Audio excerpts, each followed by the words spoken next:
High, আসসালামু আলাইকুম। কেমন আছেন আপনারা সবাই? আজকে আমি আপনাদেরকে শিখাবো কিভাবে রোগীর শরীরে জিন হাজির করবেন। ঠিক আছে, আমাদের থেকে অনেক লোকে কিতাব নিয়ে এসেছেন, এমনকি অনেকজনে আমাদের চ্যানেল থেকে কাজ শিখতেছেন বা অনেকজনে আমাদের ক্লাসে গ্রুপে ভর্তি হয়ে কাজ শিখতেছেন, কিন্তু আসলে জিন কিভাবে হাজির করবেন ভালো করে শিখতে পারতে ভালো করে আপনারা এটা বিষয়টা জানেন না। তবে হ্যাঁ, যারা আমাদের ক্লাসে ভর্তি হয়েছেন তাদেরকে তো আমরা হাতে কলমে প্র্যাকটিক্যালি শিখিয়ে দিয়েছি, এবং যারা আমাদের থেকে কিতাব নিয়েছেন তাদেরকে বলে দেওয়া হয়েছে, দেখিয়ে দেওয়া হয়েছে, তারপরে তারা বোঝেন না। তবে আশা করি এই ভিডিওটা তারা দেখলে ক্লিয়ার বুঝে যাবেন। আর যারা আমাদের চ্যানেলের সদস্য আছেন বা ফ্রিতে কাজ শিখতেছেন আমাদের চ্যানেল থেকে, তাদের উদ্দেশ্যে আজকে এই ভিডিওটা করা হয়েছে কিভাবে রোগীর শরীরে জিন হাজির করবেন এবং কি বিদ্যাটা কি। আপনাকে আজকে আমি 100% পরীক্ষিত কার্যকরী একটা বিদ্যা শেখাবো, যেটা দিয়ে আপনারা রোগীর শরীরে জিন হাজির করতে পারেন বা রোগীর সম্পূর্ণ সব কিছু জানতে পারবেন। ঠিক আছে, এক কথায় হাজিরা দেখতে পারেন এটা দিয়ে। ঠিক আছে, এটা দিয়ে একের ভিতরে সব। কেমন? এটা দিয়ে আপনারা হাজিরা দেখতে পারবেন, রোগীর কোনো সমস্যা আছে নি সেটাও জানতে পারবেন, রোগীর শরীরে জিন হাজির করতে পারবেন। তো চলুন আমি বই থেকে দেখা এবং কি বইয়ের নিয়মকানুন বলতেছি, তারপর এটা গোপন ব্যাধ কি, গোপন ব্যাধটা আমি বলে দেব মুখ দিয়ে। ঠিক আছে, তো বইয়ের নিয়মকানুন বলতেছি, গোপন ব্যাধ বলতেছি। আর কিতাব হলো কি, কিতাব হলো হক্কানি তাবিজত আমলিত হবে কিনা, সেই কিতাব থেকে আজকে বিদ্যাটা শেখাবো আপনাদেরকে।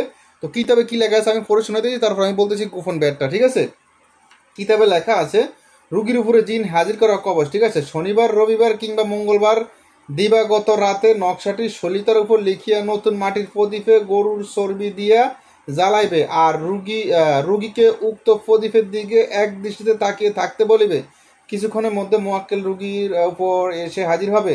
তখন মোয়াক্কেলের মাধ্যমে রোগীর সব ঘটনা জেনে নিবে, তারপর জিনের চিকিৎসা করিবে। এই তবদির করার আগে রুগীকে গোসল করাইয়া নতুন কাপড় পরিধান করাইয়া তারপর এই কাজটা শুরু করবে। এই কাজ শুরু করার আগে বা পরে 11 বার দুরূদ শরীফ পড়িবে, পাঠ করিবে। বিস্তারিত নকশা দেখতে পাচ্ছেন আপনারা, আমি নকশাটা আপনাদেরকে দেখে দিতেছি ক্যামেরাতে।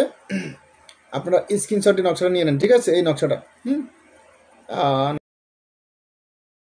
দিব। ঠিক আছে, তো এই নকশাটা, হ্যাঁ নকশাটা আমি স্ক্রিনে দিয়ে দিয়েছি, বাগ করে, সমস্যা নেই। তো এই নকশাটা আপনারা লিখতে হবে। তো গোপন ব্যাধকে আমি বলি, একটু মন দিয়ে শুনুন। গোপন ব্যাধ এতক্ষণ তো আপনারা বইয়ের নিয়মকানুন শুনছেন, কারণ অনেকজন আছে বইয়ের নিয়মকানুন বিষয়টা বোঝে না কীভাবে কী করতে বলছে। তো আমি বলি মন দিয়ে শোনেন। যেমন আপনার কাছে কোনো একটা রুগী এসেছে, বা জিনে ধরা রুগী বা জিনের আসর আছে, বা রুগীর সমস্যা জানতে চাচ্ছে, তো এরকম রুগী আসলে আপনি সামনে বসাইবেন। সামনে বসাই যে নকশাটা দেখাইছি এই নকশাটা আগে লিখে ফেলবেন। নকশাটা সুন্দর করে মেশকো জাফরান কালি দিয়ে সাদা কাগজে লিখবেন। লিখে তারপর আপনারা কিছু গরুর চর্বি বলতে ঘি আর কি। ঠিক আছে, গরুর কিছু ঘি নিবেন। ঘি নিয়ে একটা মাটির প্রদীপের ভিতরে ঘিটা দিয়ে চেরাক জ্বালাবেন আর কি। হ্যাঁ, তো চেরাক জ্বালাবেন কি, চেরাকের নেতা থাকবে কি, নেতা হলো এই যে নকশাটা লিখবেন, এই নকশাটা কাগজে লিখবেন না, এই কাগজটা আপনি ওই চেরাকের ভিতরে জ্বালাইতে হবে। তাই আমি বলি ওই মাটির প্রদীপের ভিতরে কতটুকু ঘি দিবেন, ঘি দিয়ে এবং কি এই নকশাটা, হ্যাঁ এই নকশাটা কাগজে লিখে ওই কাগজ ঘির ভিতরে জ্বালাবেন, ফলিতা বানিয়ে ঘির ভিতরেই তৈরি।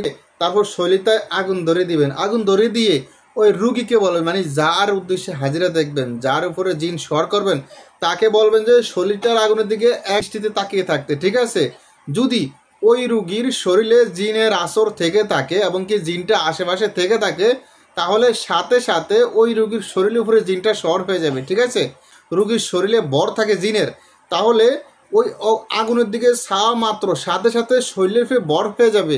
আর যদি জিনের আসর থাকে, জিনটা দূরে থাকে, কাছে না থাকে, তাহলে কিন্তু ওই আগুনের ভিতরে জিনটাকে দেখা যাবে। ওই রুগী বা যে যার উদ্দেশ্যে কাজটা করবেন, সে আগুনের দিকে সে থাকবে, ওই আগুনের ভিতরে কিন্তু সব কিছু দেখা যাবে। আগুনের ভিতরে জিনের চেহারা দেখা যাবে, জিনটা কোথায় আসে না আসে, ওখান থেকে জিন কথা বলবে। তারপর আপনি বিস্তারিত জিনের সাথে যাবতীয় কথা বলবেন রুগীর মাধ্যমে। ঠিক আছে, কেন এসেছো, কেন তারে ধরছো, বিস্তারিত একটু যেটা আপনারা যাবো। এভাবে জিনটার সাথে কথাবার্তা বলে আপনারা পরবর্তী জিনটাকে তাড়িয়ে দিবেন। আর রুগীকে শরীর বন্ধ করার কিছু তাবিজ দিবেন, এবং কি রুগীর গোসল যাবতীয় যে চিকিৎসাগুলো সেগুলো দিবেন। তারপর আমরা পরবর্তীতে কিভাবে জিনটাকে ছাড়াইবেন, জিনের সাথে কিভাবে মোকাবিলা করবেন, জিনের সাথে কিভাবে তর্ক করবেন, জিনের সাথে কিভাবে কথা কাটছিট করবেন, যে বিষয় নিয়ে আমরা পরবর্তীতে আরও ভিডিও বানাবো। আপনারা ওই ভিডিওগুলো দেখলেই বুঝতে পারবেন কিভাবে জিনটাকে তাড়াবেন, জিনের সাথে কিভাবে মোকাবিলা করবেন, এবং জিনটা যাওয়ার পরে রুগীর শরীরে কী ইউজ করতে হবে, কী ব্যবহার করতে হবে, যাতে জিনটা আর কখনো ওই রুগীকে আসর না করে। এই বিষয়ে আলোচনা করবো। যাদের এরকম মূল্যবান বিদ্যাগুলো কিন্তু এই চ্যানেলে আপলোড করা হয়। যদি উপকারে এসে থাকে ভিডিওতে একটি লাইক দিন, যারা চ্যানেল নতুন তারা অবশ্যই চ্যানেলগুলি সাবস্ক্রাইব, পাশে থাকা বেল আইকনটি অল করে দেবেন। আসসালামু আলাইকুম রহমতুল্লাহ।